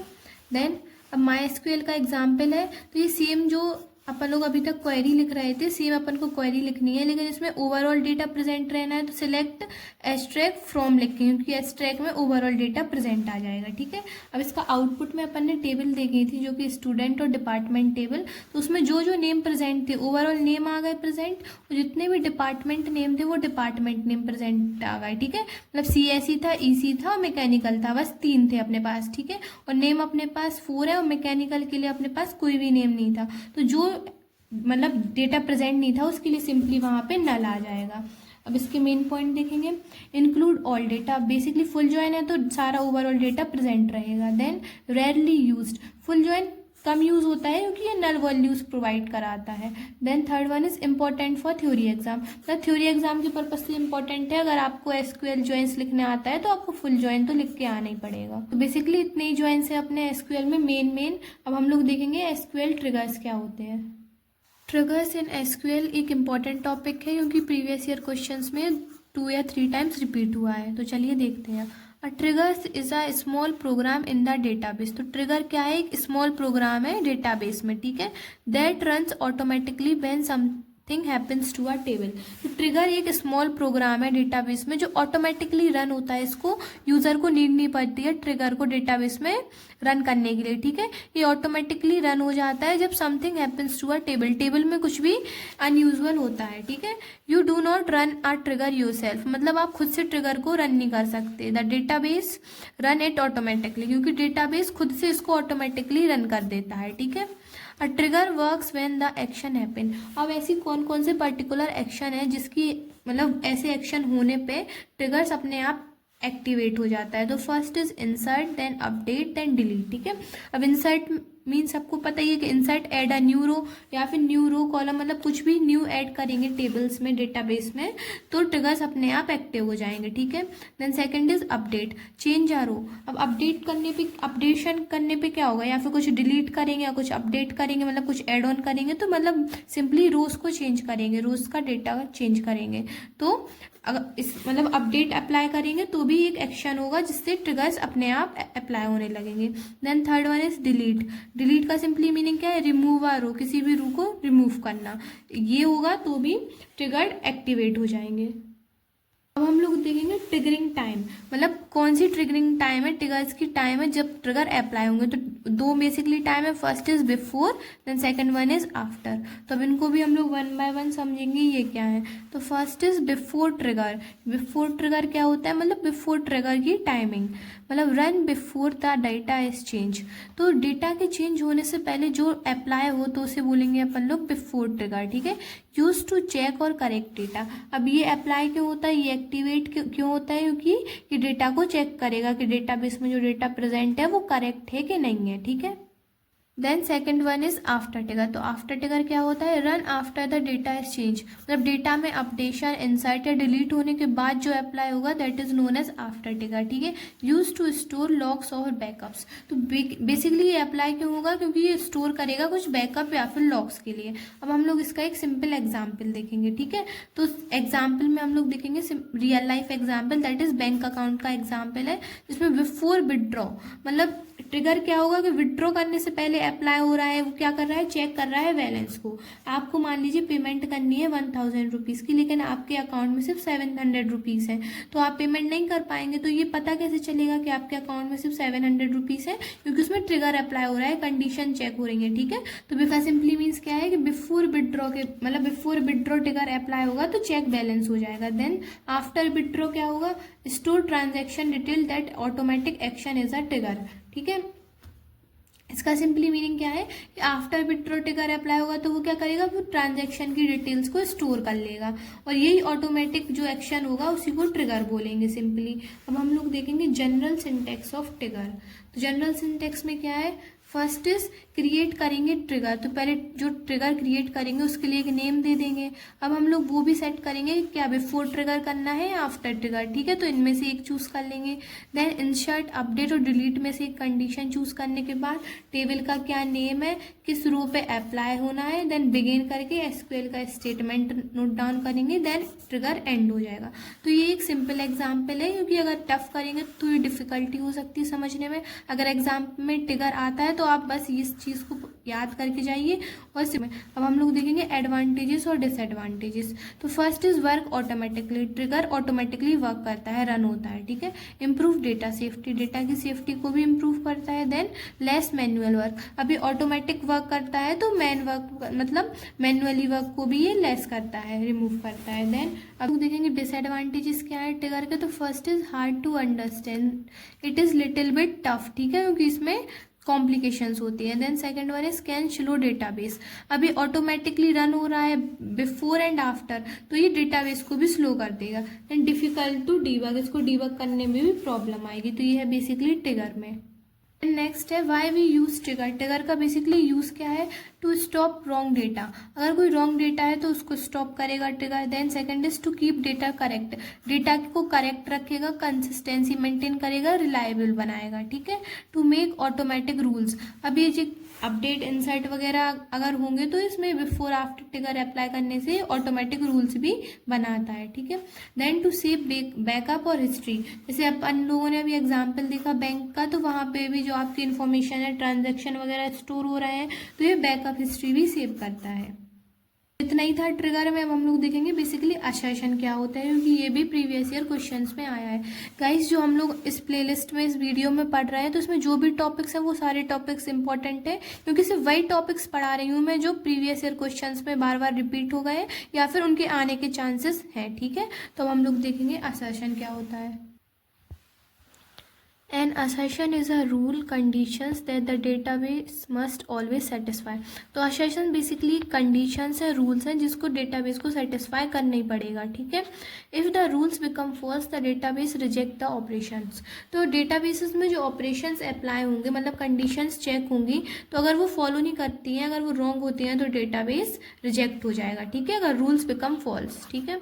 अब इन शॉर्ट असर्शन बेसिकली क्या है, अगर आपको रिमाइंडर चाहिए कि बेसिकली अगर एग्जाम में आया असर्शन क्या है, और अगर आपको डेफिनेशन हिट नहीं होती है, तो असर्शन बेसिकली कंडीशन है that must always be true, जो ट्रू होनी चाहिए डेटाबेस में, अगर वो एक सही डेटाबेस है तो, ठीक है। We use assertion to maintain data integrity, data integrity को मेंटेन करने के लिए वी यूज दी असर्शन, ठीक है। Then second point is apply rules on the whole database. तो बेसिकली ये असर्शंस ओवरऑल जो डेटाबेस रहेगा उसमें अप्लाई करेंगे, ठीक है। Then stop invalid data from entering, तो ये बेसिकली ये चेक करता है कि कोई इनवैलिड डेटा तो डेटाबेस में एंटर हो तो नहीं रहा है, जिससे डेटाबेस रॉन्ग ना हो जाए, ठीक है। तो ये बेसिकली असर्शन का वर्क है। अब हम लोग एक रियल लाइफ एग्जाम्पल की हेल्प से समझेंगे बेसिकली असर्शन और अच्छे से होता क्या है। तो हम लोगों ने एक एग्जाम्पल लिया है बैंक रूल, ठीक है। तो इसमें क्या रूल है उनका, an account balance should never be negative, मतलब भी किसी भी यूजर का अकाउंट, जो बैंक में यूजर है जिनके अकाउंट खुले हुए हैं, उनकी अकाउंट जो रहेगा उसका बैलेंस कभी भी नेगेटिव नहीं होगा। मतलब किसी किसी बैंक में तो होता है नेगेटिव, लेकिन उस पर्टिकुलर बैंक का एक रूल है कि उनका अकाउंट मतलब उस बैंक में जिनका अकाउंट है वो उनका बैलेंस कभी भी नेगेटिव नहीं होगा, ठीक है। This rule is an assertion, तो ये उनके डेटाबेस में एक रूल है, ठीक है। अब इसका एसक्यूएल सिंटेक्स क्या होगा असर्शन का, क्रिएट असर्शन असर्शन नेम। तो पहले तो एक असर्शन क्रिएट करेंगे जिसमें असर्शन का नेम लिखेंगे, देन चेक कंडीशन, देन जो भी कंडीशन चेक करनी है वो कंडीशन नोट डाउन करेंगे। रियल लाइफ एग्जाम्पल देख लिया, अब हम लोग देखेंगे example in database management system. तो डीबीएमएस में इसका एग्जाम्पल क्या है, अभी मान लीजिए असर्शन का रूल है total salary should not exceed 1 lakh, मतलब जो कोई भी कंपनी है उसमें जो एम्प्लॉयज़ है उनकी सैलरी 1 लाख से एक्सीड नहीं करनी चाहिए। मतलब नीचे तो कितनी भी हो सकती है 20,000 30,000, लेकिन 1 लाख से ज़्यादा सैलरी नहीं होनी चाहिए, ये रूल है। तो अब इसके लिए एसक्यूएल कोड लिखेंगे, तो एसक्यूएल कोड में क्या रहेगा, पहले तो क्रिएट असर्शन, असर्शन को क्रिएट करेंगे, देन उस असर्शन का नेम दे दिया उन लोगों ने सैलरी लिमिट, ठीक है। सैलरी की लिमिट एक्सीड नहीं करनी चाहिए इसलिए उन्होंने सैलरी लिमिट दे दिया। देन कंडीशन चेक करेंगे, ठीक है। तो कंडीशन चेक करने में वो सिलेक्ट करेंगे, सिलेक्ट करने में वो सैलरी का सम कर देंगे, और कहाँ से करना है सैलरी का सम, फ्रॉम एम्प्लॉय से, मतलब सैलरी किसकी है, एम्प्लॉय की, जो कि इक्वल टू और लेस देन कितनी होनी चाहिए 1 लाख। तो ये हो गई इसके लिए असर्शन क्वेरी। अभी क्वेरी क्या कह रही, इफ इंसर्टिंग और updating salary breaks this rule then the operation fails. अगर किसी भी यूजर की सैलरी इंसर्ट करने पे वो ये रूल फॉलो नहीं कर रहा है तो वो ऑपरेशन फेल हो जाएगा। मान लीजिए 1 लाख तक तो लिमिट सेट है, अगर किसी ने 1,20,000 सैलरी दी, इनपुट कराई, तो ऑपरेशन वहाँ पे फेल हो जाएगा। तो ये हो गया असर्शन। अब इसके इंपॉर्टेंट और की पॉइंट्स देख लेंगे क्या है। तो फर्स्ट इज अप्लाई टू 1 और मोर टेबल्स, असर्शन एक या एक से ज़्यादा टेबल्स पे भी अप्लाई हो सकता है। देन चेक्ड ऑटोमेटिकली, ट्रिगर्स की तरह एक बार असर्शन सेट कर दिया तो ये डेटाबेसेस में ऑटोमेटिकली अप्लाई हो जाएगा। ये नहीं है कि हर बार सैलरी इनपुट करेंगे तो ये चेक, मतलब फिर से अपन को कोड लिखना पड़ेगा, बस एक बार कोड लिख दिया दैट्स इट, ठीक है। Then third one is enforce complex constraint, ये कॉम्प्लेक्स जो कंडीशन रहती है उन पे भी अप्लाई हो जाएगा, ठीक है। Then fourth one is defined using check condition, ये डिफाइन करता है चेक कंडीशन की हेल्प से, ठीक है। तो यही था अपना assertion. Now one next topic is that is relational algebra. तो रिलेशनल अलजेब्रा बेसिकली अपन लोगों ने जो आरक्यूएल पढ़ा था, रिलेशनल क्वेरी लैंग्वेज, उसमें से जो प्रोसीड्यूर क्वेरी लैंग्वेजेस उसका टाइप था, तो उसका भी टाइप जो है वो दैट इज रिलेशनल अलजेब्रा। तो रिलेशनल अलजेब्रा भी आपके पीवाईक्यूज में आया है, चलिए देखते हैं। तो first is relational algebra is a procedural query language. तो प्रोसीड्यूरल क्वेरी लैंग्वेज इसका एक टाइप है। Means you must tell what to do step by step, तो इसमें आपको बताना पड़ेगा एक स्टेप के बाद आप नेक्स्ट स्टेप में क्या करने वाले हैं, ठीक है। And how to get the result, और क्या क्या स्टेप्स फॉलो करने के बाद एंड में आपको कैसे रिजल्ट मिलेगा। बेसिक रिलेशनल अलजेब्रा ऑपरेटर्स, तो अगर आपके एग्जाम में आता है व्हाट इज रिलेशनल अलजेब्रा, तो आपको उसके ऑपरेटर्स डिफाइन करने हैं क्योंकि ये इसमें मेन है। तो फर्स्ट इज सिलेक्शन, तो सिलेक्शन को रिप्रेजेंट करते हैं सिग्मा साइन से, ठीक है। ये एक ग्रीक लेटर है।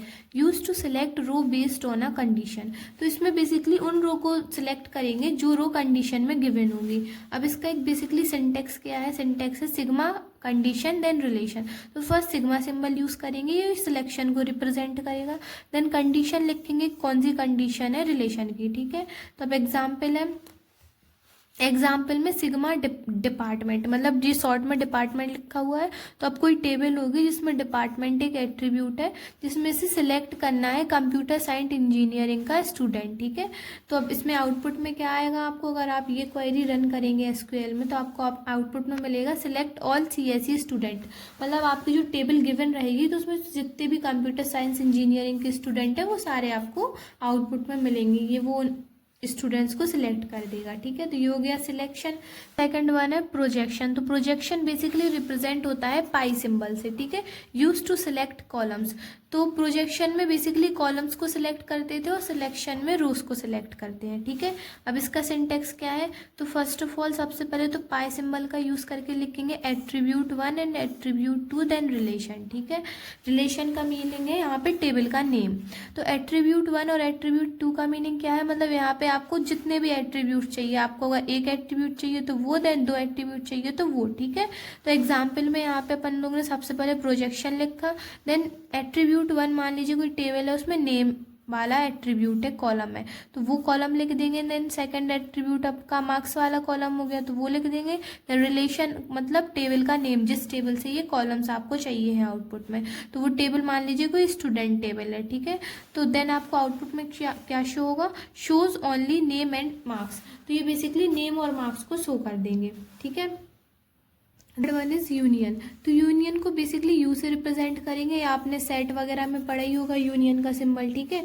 तो combine two relation with same structure, तो यूनियन में बेसिकली जो सेम स्ट्रक्चर रहेंगे, सेम रिलेशन रहेंगे टेबल्स में, उसको ये सिलेक्ट कर देगा। अब इसका सिंपल सा एग्जाम्पल है, स्टूडेंट 1 और स्टूडेंट 2 एक टेबल है, मतलब एक टेबल स्टूडेंट 1 नेम से है, then second table student 2 name से है। देन उसमें यूनियन ऑपरेटर लगाने से जो दोनों टेबल्स में कॉमन है वो डेटा आपको शो होगा। Then fourth one is set difference, तो सेट डिफरेंस को इस सिंबल से रिप्रेजेंट करेंगे। देन इसमें क्या है, so row in first relation but not in second, तो इसमें बस आपको जो फर्स्ट टेबल में जो भी रोज हैं वो शो होंगी, लेकिन जो सेकंड रो में जो टेबल्स हैं वो आपको शो नहीं होंगी। मान लीजिए 2 टेबल है, first is student then second is alumni, तो आपको सिर्फ फर्स्ट टेबल का डेटा इसमें शो होगा। Then fifth one is Cartesian product, तो कार्टेशियन प्रोडक्ट को क्रॉस सिंबल से रिप्रेजेंट करेंगे। अब इसमें क्या है, combine each row of first table with each row of second table, तो कार्टेशियन प्रोडक्ट में सिंपली प्रोडक्शन मतलब मल्टीप्लिकेशन कर देंगे फर्स्ट टेबल का, देन फर्स्ट टेबल का सेकंड टेबल से। तो अब इसका एक एग्जांपल है जिसमें स्टूडेंट टेबल है और डिपार्टमेंट टेबल है, तो इसमें अपन लोग कार्टेशियन प्रोडक्ट अप्लाई करेंगे सिंपली बीच में एक मल्टीप्लिकेशन के साइन से, ठीक है। Then sixth one is rename, तो रीनेम को रो सिंबल से रिप्रेजेंट करेंगे। It is basically rename a relation और एट्रीब्यूट, किसी भी टेबल को अगर न्यू नेम देना हो या फिर किसी भी एट्रीब्यूट को न्यू नेम देना हो कॉलम को, then we will use the rename. अब इसका एक एग्जांपल है, यहाँ पे rho and then student table select करके इसका नेम चेंज कर देंगे, ठीक है। देन सेवेंथ इज ज्वाइन, तो ज्वाइन को इस सिंबल से रिप्रेजेंट करेंगे। कंबाइन रिलेटेड टपल्स, तो ये बेसिकली रिलेटेड टपल्स रिलेटेड रो को कंबाइन करता है, ठीक है। अब यहाँ पे जैसे कि स्टूडेंट, यानी यहाँ पे ज्वाइन लगाया, देन स्टूडेंट में से department ID equal to department table में से डिपार्टमेंट आईडी देन डिपार्टमेंट, तो ये एक एसक्यूएल क्वेरी है जो ज्वाइन को रिप्रेजेंट कर रही है, ठीक है। देन एट्थ है आपका इंटरसेक्शन, तो इंटरसेक्शन को इस सिंपल से मतलब रिवर्स यू से रिप्रेजेंट करते हैं, ठीक है। Common row from both relation, तो इंटरसेक्शन में जो कॉमन रो रहेंगी दोनों टेबल्स में से, दोनों रिलेशंस में से, वो रिप्रेजेंट हो जाएंगी। तो ये 8 रिलेशन है आपके रिलेशनल अलजेब्रा में, मतलब 8 ऑपरेटर्स हैं। अब हम लोग देखेंगे की पॉइंट्स ऑफ रिलेशनल अलजेब्रा, जो मेन इंपॉर्टेंट पॉइंट्स हैं वो। तो बेसिकली प्रोसीड्यूरल का पार्ट है एक, ठीक है। देन यूज ऑपरेटर, इसमें ऑपरेटर्स यूज होते हैं, ठीक है। फॉर्म्स बेसिक ऑफ एसक्यूएल, ये एसक्यूएल का बेसिस फॉर्म करता है। देन इंटरमीडिएट रिजल्ट जनरेटेड, इसमें जो रिजल्ट जनरेट होता है वो इंटरमीडिएट होता है। तो ये हो गया रिलेशनल अलजेब्रा। अब now we will see the relational calculus, तो जो रिलेशनल अलजेब्रा था वो प्रोसीड्यूरल क्वेरी लैंग्वेज का पार्ट था, बट जो रिलेशनल कैलकुलस है ये नॉन प्रोसीड्यूरल क्वेरी लैंग्वेज का पार्ट है। जो एसक्यूएल है वो भी नॉन प्रोसीड्यूरल क्वेरी लैंग्वेज का पार्ट है, तो इसको देखते हैं। एंड जो रिलेशनल कैलकुलस के टाइप्स हैं, इसके बेसिकली 2 टाइप्स हैं, तो वो टाइप्स भी एग्जाम में, वो 2025 के एग्जाम में, 2024 के एग्जाम में भी रिपीट हुए थे। तो चलिए इसको देखते हैं, ठीक है। Relational calculus is a non procedural query language, ठीक है। This means you can only tell what result you want, तो इसमें आप बेसिकली ये बताएंगे कि आपको क्या रिजल्ट चाहिए, ठीक है, not how to get it, ना कि उस रिजल्ट को अचीव करने की प्रोसेस आपको बताना पड़ेगा, ठीक है। We will see the types of relational calculus, तो फर्स्ट टाइप है टपल रिलेशनल कैलकुलस, TRC। तो आपके एग्जाम में आया है टपल ओरिएंटेड रिलेशनल कैलकुलस, तो टपल ओरिएंटेड और टपल रिलेशनल कैलकुलस सेम ही है, ठीक है। तो in tuple relational calculus queries are written using tuple variables, तो बेसिकली TRC में जो क्वेरीज रिटन होंगी वो टपल्स के फॉर्म में रिटर्न होगी, ठीक है, मतलब टपल्स को यूज करके, टपल वेरिएबल्स को यूज करके क्वेरी रिटर्न होगी एसक्यूएल्स में, ठीक है। Then a tuple variable represent one entire row of a table, तो जो टपल वेरिएबल है वो ओवरऑल एक रो को रिप्रेजेंट करेगा, ना कि एक रो के एक एंटिटी को।